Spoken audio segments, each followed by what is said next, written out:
Suddenly, the look-alike let out a devilish smile, showing his first signs of life as a separate entity from David. He slid David's wallet into his coat pocket and gingerly slapped him on the shoulder, as if to say thanks for letting him borrow it. He gave David an imperiling wink and casually headed out the door. Sound and life itself had finally returned as the humdrum conversation of customers flooded the airwaves once again. "Hey, stop! Hey, where do you think you're going?" David was at pains physically and mentally. His bum leg had rendered him unable to pursue the man. He was only just out the door when the man was already turning the corner at the end of the block. Leaning against a light bulb to ease the pressure on his leg, David huffed and puffed. Sweat and tears poured from the face of a startled man with a bruised ego. A nice date with a lovely lady had devolved into a disaster, seemingly almost before it began. Now, to make matters worse, there was someone running around almost identical to him. David peered into his wallet. Everything was there, saved for a few bucks and his driver's license. "Excuse me, sir, is there a problem?" a voice called out. Allison and one of the restaurant waiters had come rushing over to the light pole. "What's the meaning of this?" "Did you get him?" Allison asked, concerned. "Oh, he got away from me." David lowered his head in shame. "What's going on?" The waiter wanted answers. "Do I need to get the police involved?" "Maybe you do," Allison snapped. "Someone tried to rob my friend." The waiter pressed on with questions. "Did you get a look at the guy?" "Yeah, he looked... It was..." David thought long and hard before proceeding. The sundry aroma of scotch and soda, still emanating from his breath, would do nothing to add to his credibility. Holding his tongue seemed to be the best and only option. David opened his eyes, and reality slowly filtered through his senses again. That night had turned back into just a memory, and he was back in the comfort of Dr. Shepard's office. "Go on, what else happened?" the doctor asked. I told them the guy threw my wallet down and ran off, that I really couldn't see his face. What was I gonna say? "Excuse me, but that guy who looked exactly like me, that wasn't me." "Now, if you don't mind, I won't be paying for the meal my date swears we ate together, or the drinks a full bar of people saw me buy." "Did you call the police that night?" "I didn't want to draw attention to myself. I needed to figure out exactly what I saw." Dr. Shepard scribbled notes. "So you didn't initially believe what you saw?" "Well, I was drinking. I figured maybe I saw someone dressed like me, and my mind was playing tricks on me." "What made you think otherwise?" David tapped his cane against his leg and thought to himself. About a week or so went by, and everything seemed cool. Then one day, I was grocery shopping, and it happened. "You saw him again?" "Not just me, other people too." David's stroll down memory lane continued. It was 10 days after the first encounter. The whining buzz of an electric scooter echoed down the frozen aisle of an A&P food store. A medley of foods and snacks occupied the front cart. There was just one more item that David needed from here: a can of chili, placed just out of arm's reach. Seeing no other option, David asked a woman passing by for some help. "Excuse me, ma'am." His arm extended out towards the chili. "Can you give me a hand, please? This weather is murder on my knees and back." A thunderous clang erupted as the canned goods slammed against the cold metal of the cart. He hadn't expected the woman to be so forceful. Thank you, I suppose." He was unsure of what else to say. Yeah, whatever. The woman turned and started angrily storming away. A faint whisper floated down the aisle. "Idiot." "Excuse me?" asked David. She continued moving away, ignoring him. What is her problem? The scooter beeped away as David threw it in reverse and looped around to the other aisle. An elderly woman and her giant shopping cart blocked the path. "Hey, would you mind just moving your cart over a little bit?" The question went unanswered. Just a smidgen. Nothing. Perhaps she couldn't hear. The wheels on her cart whined and hissed, moving at a snail's pace. Ugh, son of a bee. How could he get her attention? Looking down at the settings on the scooter, he turned one knob. She couldn't hear him. Perhaps a gentle nudge would get her attention?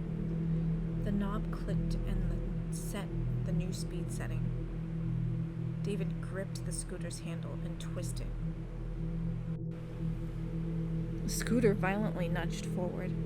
That was faster than expected. The elderly woman cried out in pain. A mixture of flesh and metal plummeted to the floor. The aisle flooded with milk, broken eggs, sodas, and a variety of foods and beverages. I'm sorry, I didn't think it would go that fast." The woman who had helped David in the previous aisle came rushing over. Mom, are you okay?" She helped the old lady to her feet. These two were mother and daughter? It couldn't get any better. "That idiot smashed into me," she cried, tears streaming down her pale, wrinkled face. The daughter turned over her attention to David. "You? Again? Oh, crap.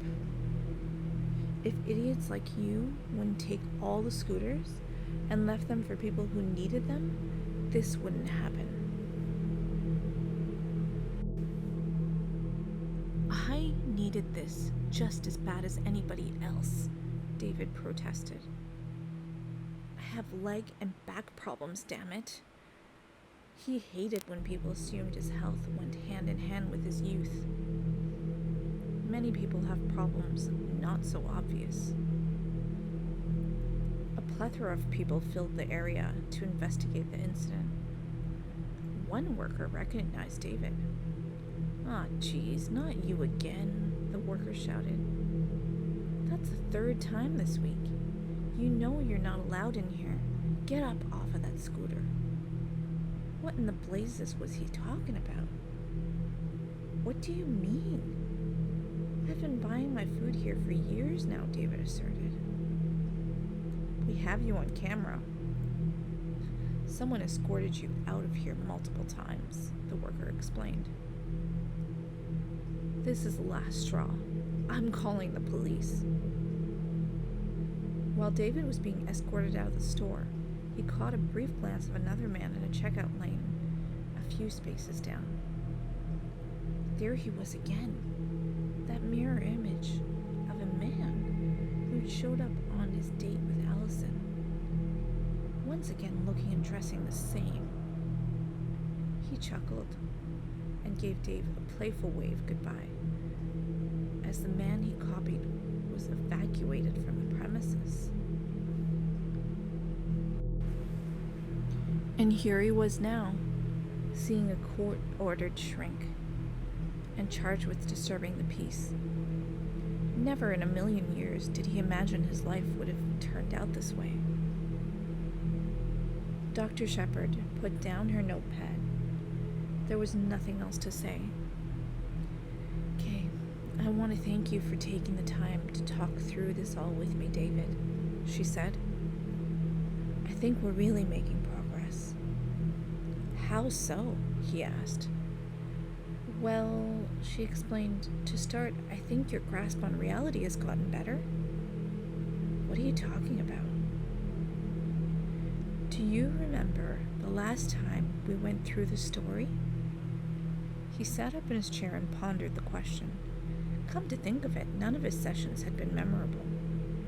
Dr. Shepard continued. The last time you told me this story, the other you played a much more significant role. Now he was just waving goodbye. Don't be ridiculous, David shouted. I've been nothing but consistent with you. They all said they've seen me in there before, able to walk. If I could just see that damn security tape from the store, I could prove it to you. I could prove it to everyone. I'm glad you mentioned that, because I think there's something you need to see now. She retrieved a remote from her desk and started up what looked like an old home movie. What's this? David asked as he focused his attention on the screen. Well, the police released a security footage from the store, David, she explained. I think this is crucial to your therapy. You really believe there is a second version of you running in the streets. Okay, prove it and point him out.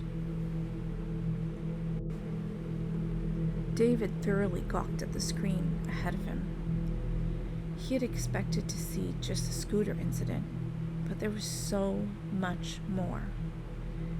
It was like he was peering into the memories that were not his. There it was again, the irrefutable proof in black and white footage of him in the store and outside in the parking lot. The tape had everything from him walking perfectly inside and out of the store, not even a can, and some other footage. He couldn't see himself arguing with the customers, and in one instance, from the parking lot footage, even keying a car. But he remembered none of this. The date of the last bit of footage flashed across the screen. He remembered this crystal clear. This was when he got escorted out for knocking the old lady down in the store scooter. And the footage had a perfect view of all of the registers. Here it came, the moment of truth. This is just what he needed to exonerate himself of any wrongdoing. Right there. Don't you see him? David jumped up and pressed his finger into the glass screen. Dr. Shepard paused the video. Right there. Another me. He squinted his eyes for a closer look. The ancient VHS tape flickered in and out of focus. What? David's jaw could have crashed right to the floor if muscle and bone had not supported it. On the tape before him was nothing more than an empty checkout line. Dr. Shepard helped him back to his chair. Don't you see now? It's just you. It always has been. He had no words left in him. He thought for sure that this was it, that he would finally get the exoneration he craved. He wanted to believe so badly that there was another explanation. Maybe there was another him, or maybe this was all one elaborate prank. David wept, and the doctor handed him a box of tissues. We need to stop now, because this is a lot to process. I understand how hard and scary this must be for you, but I want you to know how proud I am of you. These tears are telling me that you're ready to accept reality for what it is, and the real healing can begin. He still refused to speak. Okay, now, I want to double your dose of Abilify. I'll see you again next Tuesday, and after a month, let's see what happens. Do you understand?" The most he could do was nod his head. He got up and turned out to walk out the office, leaving his cane. He didn't need it, or want it anymore. Outside of Dr. Shepard's office, David sat in his car, trying to process his latest discovery. The rain beating down on his car perfectly matched his emotional state. The car pulled away, but he noticed that there was a silhouette of a man in his back seat. He slammed on the brakes. The silhouette leaned forward, revealing a face. David's face. The two locked eyes in the rearview mirror. Enough of this. David pushed through his anger and anxiety. "Who are you?" And for the first time, the other man spoke. "The other half of you." Thinking quick, David locked his doors and threw the car into drive. The man flew back into the back seat and struggled to climb up from. He was just about to grab the steering wheel from David when he slammed on his brakes, sending the double flying through the windshield. How could anyone deny this? A broken windshield and the body to go with it? The double laid out on the street, flat as a board for seconds. With the vigor of a dead bird, the man staggered back up to his feet and limped away. It all happened before David could realize what was taking place. First, the sound of a droning horn, and then the sight of a body flying high in the air as another car passed and struck it.